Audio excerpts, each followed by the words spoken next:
Bonjour et bienvenue pour cette nouvelle vidéo collection. Encore une fois, je reviens sur mes achats récents de ces dernières semaines et j'ai beaucoup de choses cool à vous montrer. Alors je commence vite fait avec les parutions françaises de manga avec Food Wars Shokugeki no Soma, tome 30, donc aux éditions Tonkam évidemment. Bon, ça continue, ça suit son petit bonhomme de chemin, la fin d'un arc, et là, la bataille finale entre les rebelles et la centrale, donc voilà, c'est vraiment le climax du manga. Ça va enchaîner sur un nouvel arc dans le prochain tome en fait. Donc je me demande un petit peu la direction que va prendre le manga, surtout qu'apparemment ça devient beaucoup moins bien, la fin est apparemment, enfin la fin, là on n'est pas encore à la fin parce que le manga a été encore étendu, mais le dernier segment du manga apparemment n'est pas super intéressant, donc j'ai quand même hâte de me faire un avis dessus. On verra ça sur les prochains tomes, mais en tout cas pour le moment, je trouve que ça s'essouffle un tout petit peu, sans non plus être dans les tréfonds de la parodie de shonen ou quoi que ce soit. Ensuite, Beat the Vandal Buster, le tome 13. La dernière vidéo collection, je vous ai montré le tome 14 en version japonaise, parce que je n'y croyais plus, moi, une réédition française, et du coup Kana l'a fait. Enfin la version française de Beat the Vandal Buster, on a dû avoir chez nous, alors au Japon c'était 10 ans de pause, chez nous ça devait être un petit peu plus, peut-être 11 ou 12, bref c'est un exploit. Kana a écouté les fans, peu nombreux pourtant, pour les forcer à rééditer Beat the Vandal Buster. Ils ont écouté, et du coup on a enfin droit à une version française, et je peux vous dire que même illégalement, on peut pas les trouver même illégalement, parce que habituellement vous suivez vos mangas en scan, etc. Même en scan anglais, c'est difficilement trouvable, c'est assez hallucinant. Du coup pour les lire, moi j'avais juste le japonais pour les lire, hein, et du coup je me débrouillais en achetant les tomes Jap simplement. Donc je soutiens Kana pour continuer justement à traduire et à sortir cette série en France.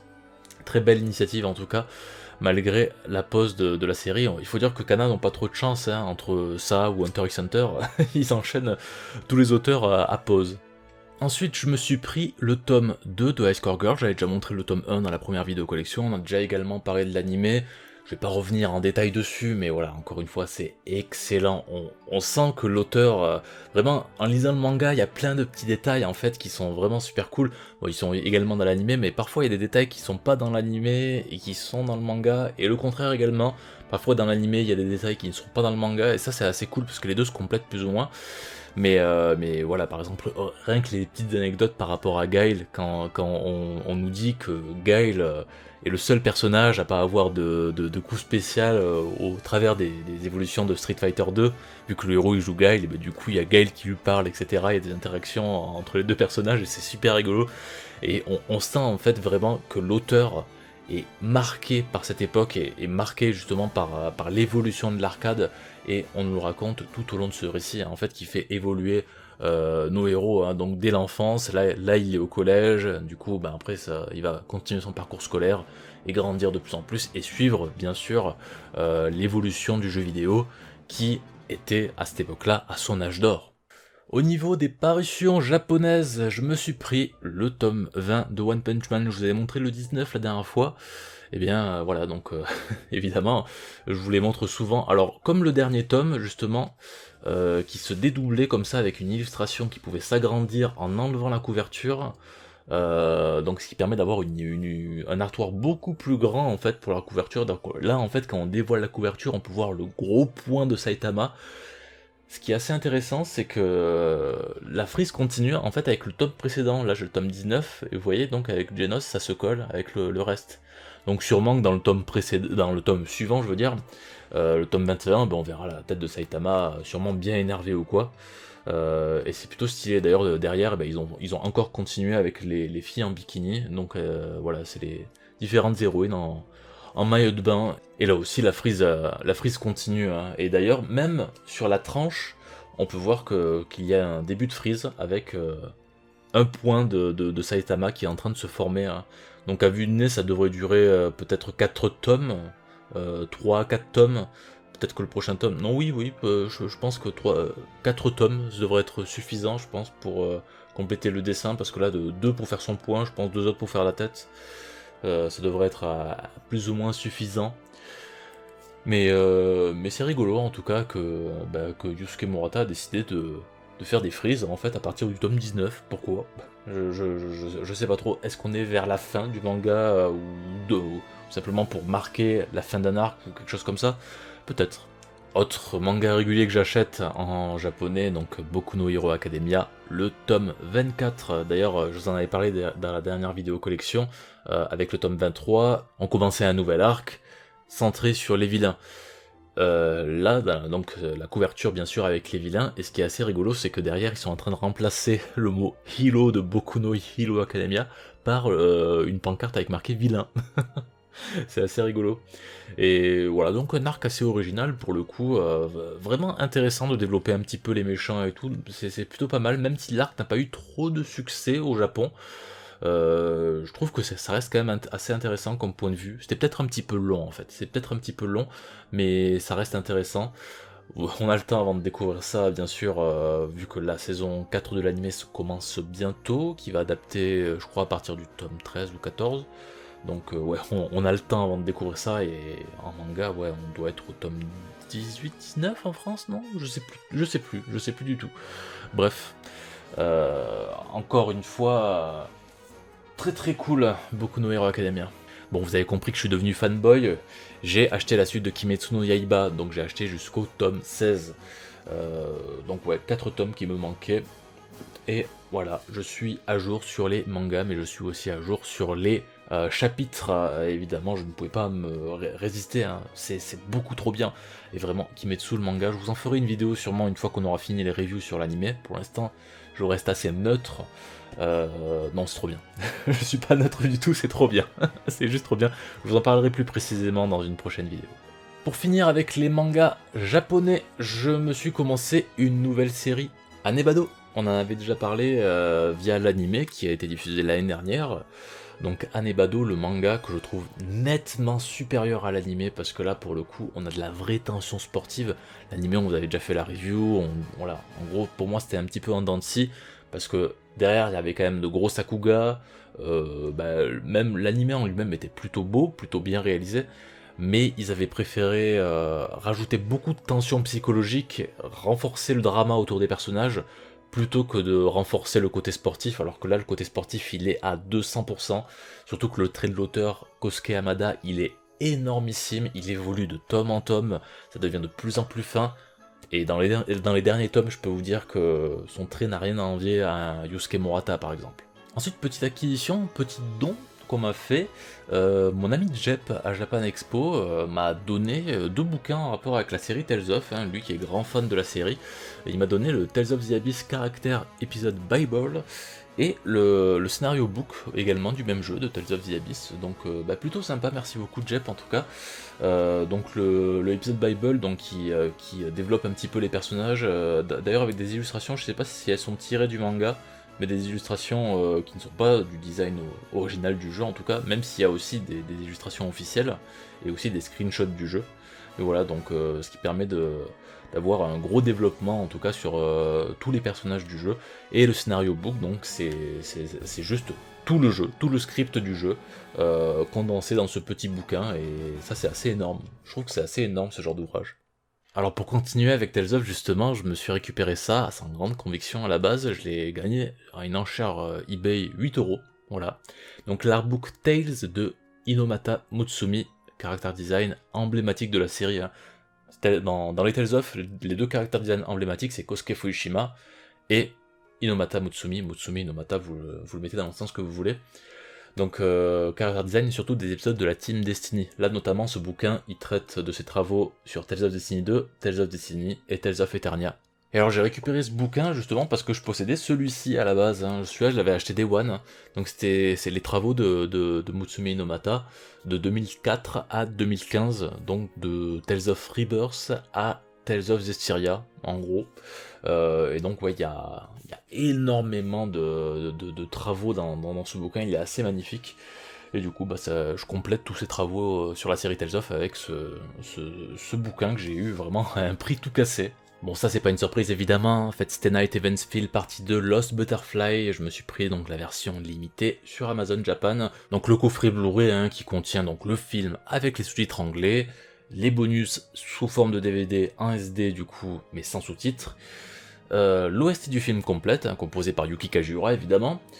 On a également un petit artbook et un bouquin animation matérielle avec plein d'interviews du staff et également quelques petits dessins bonus, des petites galeries, etc. Et comme je l'ai commandé sur Amazon Japan, j'ai eu droit au bonus de précommande. Donc j'ai eu le poster en tissu qui est derrière moi, donc qui va de pair avec celui du film 1, donc avec une scène quotidienne représentant les héroïnes de Fate, et également un autre poster représentant simplement l'illustration du coffret. Et par contre, notre bonus en plus, c'est une pochette Clearfile représentant Saber Alter. Donc les pochettes Clearfile, c'est des sortes de petits porte-documents. Voilà, donc c'est un truc qui se fait souvent au Japon en termes de bonus, donc bon, ça reste sympa, c'est un goodies. Moi, c'est surtout les posters que je voulais, donc je suis assez content. D'ailleurs, comme j'ai pu voir le film au cinéma lors de sa diffusion, donc c'était à Japan Expo Sud à Marseille, mais c'était également disponible au Grand Rex, j'ai pu avoir une petite carte illustrée par Takashi Takeuchi, représentant Saber Alter. Donc c'est plutôt cool, donc un petit cadeau de la part de Wakanim qui distribuait donc à chaque spectateur du film. C'est cool qu'ils ont pensé aussi à Marseille en fait et qu'ils n'ont pas gardé tout ça pour Paris. Bon, on va passer aux jeux vidéo maintenant. Allez, on commence avec Oniaki que j'ai récupéré sur le store de Square Enix Europe. Vous l'avez vu. L'USK il est là. L'USK il est là. Ouais, je m'y attendais absolument pas. Ouais, bon, bah là-bas sur le visuel du site, en fait, on le voyait pas, l'USK, et en recevant, bah surprise. Bonjour l'USK, qui prend 8% de la boîte. Voilà, donc l'USK, il est présent, le jeu, il est pas terrible, donc j'ai la double. Et je l'ai acheté 50 balles. Putain. Bon, quand je vous dis parfois que je collectionne tout ce que j'aime, bon parfois, voilà. Là j'ai voulu donner une nouvelle chance à Tokyo RPG Factory. Parce que bon, Ayam Setsuna ça aurait été sympa, Lost Sphere c'était pas ouf. Là Oninaki avait l'air d'avoir plus de potentiel, la démo m'avait bien plu. Franchement, ça reste sympa, mais pas à 50€. Voilà. Donc je suis pas non plus, je vais pas le revendre, hein, voilà, voilà, j'ai quand même le jeu, je suis content de l'avoir, mais ce que je veux dire, c'est que c'est pas un jeu qui vaut 50 balles, la qualité du jeu n'est pas incroyable non plus, vraiment. Si le jeu vous intéresse, mettez pas plus de 20 balles, ça les vaut amplement. Par contre, très bonne surprise, Demon X Machina, le jeu de mecha en collaboration entre Marvelous et Nintendo. Alors ça, c'est vraiment une très bonne surprise, je m'attendais pas vraiment à un chef-d'œuvre ou quoi que ce soit. Mais surtout que j'avais vu un petit peu les retours qui disaient oui le jeu est moyen, etc. Notamment les tests qui étaient pas très ambiancés. Finalement si on s'attend vraiment à un jeu de mecha technique, hein, il faut pas s'attendre à un Zone of the Ender très arcade où tu fais des mouvements de partout, etc. Ça pète dans tous les sens, même si c'est faisable de faire des mouvements très stylés, mais il faut quand même pas mal jouer au jeu pour débloquer plein d'armes, plein de possibilités. En gros, c'est de la grosse personnalisation de mecha. Plus on va personnaliser son mecha, plus il va mieux bouger. Il y a énormément de stats, même si, bon, parfois les stats ne changent pas vraiment de choses en termes de ressenti. Hein, ça reste des chiffres. Hein. Mais dans la lignée des Armored Core, hein, vraiment, ce jeu, il est excellent. Donc pour tous les amoureux de mecha qui savent dans quoi ils s'embarquent, vraiment, il est trop bien, même si la Switch a du mal à le faire tourner correctement. Il y a beaucoup de chutes de framerate, malheureusement. Mais je suis confiant, je pense que ce jeu sortira sur PC et peut-être sur d'autres consoles d'ici les prochaines années, un petit peu comme Octopath Traveler qui était une exclue Switch et qui a fini par sortir sur PC un an plus tard. Ensuite, les collectors, on va les faire dans l'ordre chronologique. Fire Emblem Three Houses, donc j'ai récupéré fin juillet.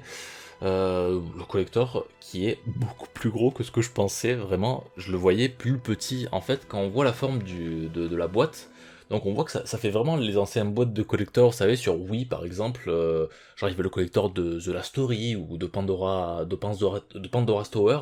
Moi je le voyais vraiment à cette taille en fait, vraiment, il devait faire même pas la moitié. Hein. Et du coup, ouais, ce collector il est vraiment imposant, donc plutôt content, surtout que pour le coup, il vaut pas super cher, hein. C'est le moins cher des 3 collectors que je vais vous montrer, et ce qui m'hallucine, c'est que c'est le meilleur des 3 collectors. Donc dans ce collector, qu'est-ce qu'on a? On a le jeu, bien sûr, d'ailleurs, vierge de tout logo, hein. Les collecteurs de Nintendo, en général, je dis bien en général, parce que vous verrez à la fin, sont vierges de tout logo, j'en reparlerai. On a un steelbook, on a également une clé USB contenant l'OST du jeu, enfin une partie de l'OST, c'est une trentaine de morceaux, ce qui est quand même pas mal. Des pins représentant les insignes des 3 maisons, et ensuite un gros artbook avec une belle reliure. Ensuite, autre collector de Nintendo, mais là c'est un jeu produit par Platinum Games évidemment, Astral Chain, hein, donc le jeu d'action survolté, hein, qui nous met dans la peau d'un policier du futur qui contrôle à l'aide d'une chaîne une bestiole appelée Légion, et qui combat justement des... donc c'est ce genre de bestiole, hein, les chimères, donc voilà, donc c'est plutôt cool, un univers assez sympa. Évidemment le jeu n'est pas sans défaut, mais je l'ai trouvé super cool, et pour le coup ça restera une expérience que je garderai dans un coin de ma tête. Alors dans le collector, on peut trouver donc une planche Shikishi numérotée, illustrée par Masakazu Katsura, donc mangaka plutôt connu, hein, qui sert de caractère design pour le jeu. Donc c'est le mangaka de Z-Man, de Video Girl Eye, de Ice notamment. Donc voilà, il est très reconnu pour ses travaux. Donc la planche Shikishi, donc comme je disais, numérotée, il y a également un petit message de l'auteur en japonais et en anglais. Donc je suppose que la planche elle est mondiale, ça doit être vraiment une planche qui doit même circuler au Japon. Donc ça doit être plutôt très rare au final d'avoir une planche comme ça. Ensuite on a une OST comme pour Fire Emblem avec une trentaine de morceaux, mais là pour le coup c'est sous forme de CD traditionnel. Bon, évidemment on a le jeu, vierge de tout logo, je précise bien maintenant à chaque fois. Et on a l'artbook qui est super cool. Je suis trop content d'avoir un artbook avec des travaux de Masakazu Katsura qui a juste un design ultra ouf. Vraiment, je suis trop fan de son design. Et je trouve que le design d'Astral Chain, il défonce, il est trop beau. Mais sinon, ouais, il y a également le travail de l'équipe technique, hein. Il n'y a pas que le travail du mangaka, évidemment, sur l'artbook, et c'est plutôt intéressant. Il est assez imposant également, comme celui de Fire Emblem. Même, il y a peut-être un petit peu plus de pages que celui de Fire Emblem. Donc voilà, un bel ouvrage. D'ailleurs, petite chose rigolote par rapport à la boîte, c'est qu'elle s'ouvre exactement pareil que le collector européen de Xenoblade 2.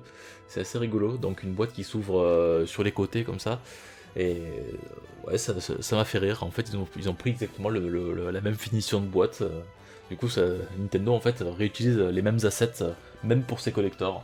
Et ensuite, le dernier collector de jeu, Zelda Link's Awakening, le remake sur Switch, qui vient tout juste de sortir. Bon, celui-ci, en fait, déjà, il est beaucoup plus petit que ce que j'imaginais. Franchement, celui de Fire Emblem, déjà, il vaut moins cher. Et il y a plus de choses, et il est plus gros. C'est hallucinant. Mais là, il y a juste le jeu, un steelbook, qui est magnifique d'ailleurs, à l'effigie de la Game Boy, et un artbook. C'est tout ce qu'il y a. Et le collector, il est vendu entre 90 et 100 balles. Sur Fire Emblem, il était plutôt vendu aux alentours de 79, donc 80. C'est quand même hallucinant. Vous avez vu tout ce qu'il y a dans le collector de Fire Emblem, mais aussi la taille de l'artbook. Là, c'est un petit artbook, hein, vous voyez la taille du machin. Je vous mets les deux à côté, c'est abusé. C'est abusé. Et je voyais vraiment Zelda Link's Awakening beaucoup plus gros en fait en termes de collector. Quand on voyait les visuels sur internet, c'est trompeur, hein, c'est trompeur. Hein. Je vois qu'on voit des visuels, on a l'impression que le truc est totalement différent. Mais je vais l'ouvrir parce que il y a une mauvaise surprise dedans en fait. Je m'apprêtais à dire du bien de Nintendo en disant oui, les collecteurs de Nintendo, ils arrivent à enlever les marques USK dégueulasses. Jusqu'à l'arrivée de ce collector. 3 semaines avant le collector d'Astral Chain, il n'y avait aucune signalétique. Et là pour le coup, Link's Awakening, voilà, septembre 2019, c'est fini. Gros pas en arrière de la part de Nintendo. Alors j'espère que c'est juste une erreur, et que les prochains collecteurs de Nintendo n'auront pas de marque USK comme ça. Regardez, la marque USK. Regardez la taille de Link. La marque USK est plus grosse que Link sur la boîte. Ça prend plus de place le USK des Allemands que Link, le héros du jeu. C'est hallucinant. C'est hallucinant. Ensuite, un peu de musique avec le Chrono Orchestra Arrangement Box, donc une box contenant les OST version symphonique de Chrono Trigger et Chrono Cross, mais également en bonus une OST qu'ils appellent Piano Duo, reprenant des musiques de Chrono Trigger et Chrono Cross au piano, comme son nom l'indique. Et donc ces albums, d'ailleurs les deux albums Chrono Trigger et Chrono Cross sont achetables séparément. Si vous avez une préférence, vous voulez juste les musiques Chrono Trigger ou quoi, si vous comptez l'acheter. Moi j'ai pris la box parce que je suis ultra fan de Chrono, hein. C'est ma série de jeux vidéo préférée, même s'il n'y a que 2 ou 3 épisodes, si on compte Radical Dreamers. C'est une série mythique, hein. Elle est incroyable cette série. Et du coup, j'attendais cet album avec impatience, hein, donc il reprend les meilleures musiques des deux jeux en version symphonique, c'est juste incroyable, la réorchestration est folle, et d'autant plus que c'est le premier album, parce qu'il y a déjà eu des albums symphoniques évidemment, ou orchestraux, c'est le premier album orchestral réalisé par Square Enix, donc là c'est vraiment réalisé par Square Enix et supervisé par Yasunori Mitsuda, le compositeur. Donc c'est assez excellent d'avoir offert ceci aux fans, surtout là c'est les 20 ans de Chrono Cross, l'année prochaine c'est les 25 ans de Chrono Trigger, ce serait bien de marquer encore plus le coup peut-être avec réédition des jeux, remake, pourquoi pas. J'aime rêver évidemment. Et j'ai eu ça en bonus de précommande, donc une petite carte qui représente donc un ciel nocturne qui n'est pas sans rappeler la jaquette japonaise de Chrono Cross d'ailleurs, si on la met à côté de la jaquette de Chrono Cross, hein, on dirait presque que c'est une suite. Hein. On dirait presque que c'est une suite. En fait, ça montre vraiment le monde de Chrono Cross, on dirait de nuit. Bon, après c'est le même monde, hein, Chrono Cross et Chrono Trigger, même si on ne dirait pas. Ça se passe une vingtaine d'années plus tard, en fait, Chrono Cross, pour ceux qui ne savaient pas. Et voilà, et d'ailleurs c'est les musiques que je vous ai mis depuis le début de la vidéo, hein, donc vous pouvez entendre un petit aperçu, hein, de ce que donnent un petit peu les musiques en version symphonique. De toute façon en ce moment j'écoute que ça, c'est ma drogue. Voilà, j'écoute que ça, c'est juste des albums absolument exceptionnels, et ouais je vous recommande tous de l'acheter. Et pour finir, quelque chose de très très original, waouh, une figurine, mais de Sakura Tyson. J'ai l'impression qu'à chaque vidéo, il y a au moins un truc Sakura Tyson, un truc Xeno, un truc Kiseki. C'est c'est fatigant à force, non? Bon, allez, une figurine de Shinguji Sakura de Sakura Tyson par le constructeur Aquamarine. Plutôt stylé, hein, donc dans sa tenue de combat, posant fièrement le pied sur un bout de son kobu. Donc les kobus, c'est leur mecha, hein, c'est leur mecha. Et donc je suis assez content, hein. D'ailleurs je suis très très impatient, hein, pour le Shin Sakura Tyson, hein, le nouveau Sakura Tyson qui sort en décembre au Japon. Je suis très impatient d'ailleurs, j'ai déjà précommandé le collector évidemment, hein, vous attendez à quoi. Et donc ouais, la figurine en fait elle est juste à côté de moi depuis tout à l'heure. Alors elle est un petit peu petite, hein, c'est pour ça que je l'ai mis sur la bibliothèque. Elle est un petit peu petite, elle fait 1/9 de l'échelle humaine. Habituellement, une figurine, c'est en moyenne un 8ème, le plus courant. Après, il y a un 7ème, un petit peu plus grand. Donc, un 8ème et un 7ème, je les mets dans une vitrine qui est à côté. Et voilà, quand c'est un petit peu plus petit, je trouve par contre ça colle pas trop. Donc, surtout que j'ai déjà une figurine de Sakura. Je sais pas si je vous l'ai déjà montré. Bref, j'ai déjà une figurine de Sakura. Et du coup, ouais, c'est pas du tout la même taille. J'aurais bien mis à côté, mais ouais, j'aime pas en fait les différences de taille vraiment trop énormes au niveau des figurines, donc si je la laisse à côté, elle rend bien, surtout avec les Figma là qui font la bagarre à côté. Donc franchement elle rend bien, en plus surtout qu'elle a vraiment la classe. Je suis assez content de cette acquisition. Et du coup, niveau figurine, hein, je vous l'avais déjà annoncé dans une ancienne vidéo que je comptais me prendre celle-ci. Du coup là, mes prochains achats de figurines, il y en a plus, à part une qui sera en 2020, Cosmos, en version Xenoblade 2, donc Cosmos de Xenosaga, en version Xenoblade 2, donc c'est la version Ri. Elle a l'air d'être magnifique, hein, la figurine, hein, donc j'ai assez hâte. Enfin voilà, c'est tout pour cette vidéo collection, j'espère que ça vous a plu en tout cas. Là j'ai montré vraiment le plus gros de l'année je pense, parce que là il y a eu vraiment des gros rushs, il y a eu énormément de choses, surtout que là maintenant j'ai rattrapé les Kimetsu, j'ai plus grand chose à acheter niveau manga japonais à part les sorties voilà, qui vont être assez régulières, on va dire tous les 2-3 mois. Ouais franchement là à part quelques collecteurs de jeux vidéo, pour vous faire des gros résumés, va falloir vraiment que j'attende. Donc je pense plutôt que les prochaines vidéos, ce sera des vidéos spéciales, notamment avec l'arrivée de Dragon Quest 11S par exemple, j'ai précommandé le collector japonais, et je pense que je ferai une vidéo carrément dédiée au collector.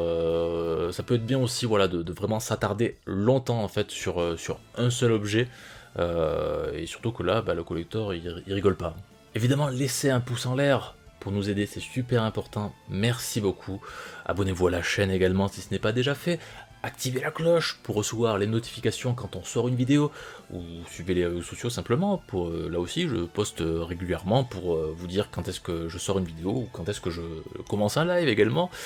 Et ben, sinon, bah écoutez, suivez votre chemin sur la voie de la collection, évidemment. Allez, sur ce, on se dit à très bientôt, et portez-vous bien. Bye bye.